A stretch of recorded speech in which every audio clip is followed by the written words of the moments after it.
Alright, historians, we are back again with another lesson or with another video talking about the past.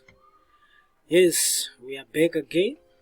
As I was saying, let us get back to the business. You know, business is everything. Alright, so it's history, grade 10 up to 11. If you are in Namibia and in grade 11 or in grade 10, then this history that we do here, it applies to you. And you better subscribe. Otherwise, you are missing out. You are missing out on good history. Alright. Let us stop with the playing. Alright. See our slide there, it's being ruined by the view, so let us put the view somewhere here. Alright, the topic is the collapse of international order. Just like we said in the other video, we are done with the League of Nations. So now we are starting with the collapse of international order. So we have general objectives there. Understand the reasons for the collapse of international peace by 1939. So we just want to look at the reasons why the League of Nations, you know, failed, or why it ended, hence causing the collapse of international order. So it was mainly formed to keep order, but now it collapsed. So now the main discussion of our of this lesson, or of this presentation, is to explain the consequences of the failures of the League in the 1930s. Yes, you are probably wondering, say you said we ended with the League of Nations, but you are still talking about the League of Nations. Yes, everything is just interrelated, right? So let us look at our main objectives of the discussion. We have the consequences of the failures of the League in the 1930s.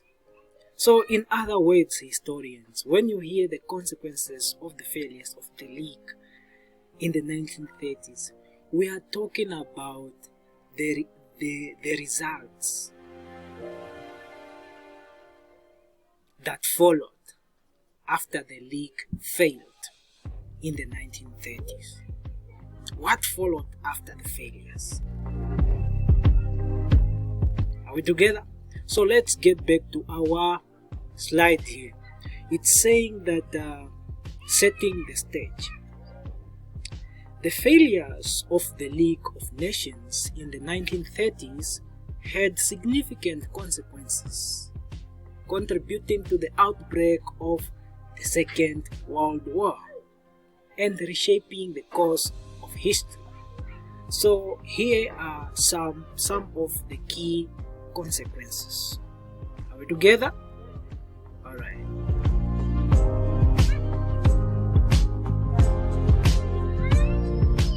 We have the first consequences: failures to prevent aggression. So what now? They are telling you that the League was ineffective in preventing acts of aggression by member states. The League's inability to respond effectively to the Japanese invasion of Manchuria in 1931 and the Italian invasion of Ethiopia in 1935 eroded its credibility. Are we together? They are telling you that the League members themselves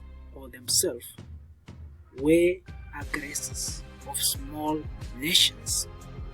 You have Japan, who was a member of the League of Nations, invading Manchuria. And what did the League decide to do? Well, if you forgot, go back to the video on the failures of the League of Nations in the 1930s, and you will find everything outlined there.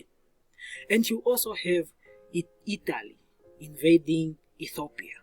Italy was also a member of the League of Nations. Are we together? Alright. We have the second consequences. Erosion of trust and confidence. What about it now? They are telling you that the League's inability to enforce its decisions and maintain collective security eroded trust and confidence in its ability to maintain peace. This encouraged further acts of aggression by aggressive powers. You have fascist leaders such as Mussolini in Italy, and then you have extremist leaders such as, you know him already, I don't have to mention him, so you can already guess. So the third consequences, the rise of militarism. Okay, what about militarism? They are telling you that the League's failures allowed militaristic and expansionist regimes such as Nazi Germany to pursue their aggressive policies without fear of strong international opposition. Remember, we are also going to cover the policies of Hitler, or what you call Hitler's foreign policy. So everything is just connected. But in this discussion, we are only focusing on the consequences of the failures of the League in the 1930s. What were the consequences, or what were the outcomes of the failures of the League in the 1930s? You follow? Alright, we have the fourth consequence, appeasement policy. Don't confuse appeasement policy, because we are also going to cover it alone as an objective or as a specific objective. So we are just connecting the dots here. Alright, so what about the appeasement policy? They are telling you that the League's ineffectiveness led to the adoption of appeasement policies by some Western powers. Western powers such as who now? Well, Britain. They chose to make concessions to aggressors like Hitler in hopes of avoiding another costly world war. In other words, we are just giving in the demands of Hitler. So because we are coming out of the First World War, we don't want to experience another war, so let us just give in to the demands of Hitler. Alright?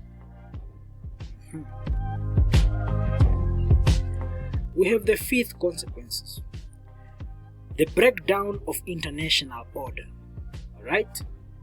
Let us just put this view down somewhere here so that you can have a clear view of what we are talking about.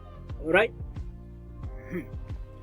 So they are also telling you that the League's failures contributed to a breakdown of the international order established after the First World War, with many nations pursuing their own interests without regard for collective security.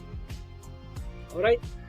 So what they are telling you here is that the international order that was formed after the First World War we would refer to it as the League of Nations. So the League of Nations' main objective was to maintain world peace.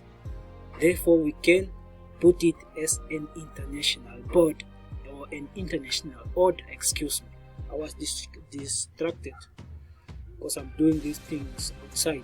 Right? So back again to what we were saying, that the international order that we are talking about here is the League of Nations. Are we following? Alright. So we have the sixth consequences: emboldening totalitarian regimes or regimes. What about it now? The League's inability to respond to aggression emboldened totalitarian regimes, including Nazi Germany and fascist Italy, leading to more aggressive actions and territorial expansion. Remember the Manchurian invasion of 1931, where Japan invaded Manchuria. Remember, Japan is a member of the League of Nations. So because of time, we have to hurry, or we have to speed things up. We have the eighth consequences, precursor to the Second World War. The League's inability to prevent aggression and its failure to address the root cause of conflict ultimately paved the way for the outbreak of the Second World War in 1939. So at times like this, that is when I wish I had enough time to, touch a little bit on it, polish it a little bit so that the learners can understand. Alright, so in summary, historians, the League of Nations failures in the 1930s had far-reaching consequences, as they not only failed to maintain peace and security, but also contributed to the conditions that allowed aggressive powers to expand unchecked, ultimately leading to the catastrophic conflict of the Second World War, or what we refer to as Hitler's Lightning War. You follow? So at the end of the day, when they are telling you to explain the consequences of the failures of the League of Nations in the 1930s, please do rush to our channel On My Story, where we discuss about the past, where we talk about facts, things that you learn on my story is things that you can take with you at home, things that you can die with, because this thing, they remain in your subconscious mind. Are you following? So on my story, this is what we actually do.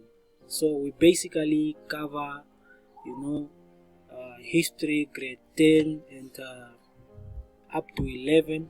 So if you are in Namibia and you want to know more about the events that really shaped the modern world, then please do subscribe to my story. Subscribe so that you might learn. This is food for thought. So yes, yes, some of you are probably wondering, why doesn't he cover Namibian history? Well, Namibian history is coming. It's coming soon.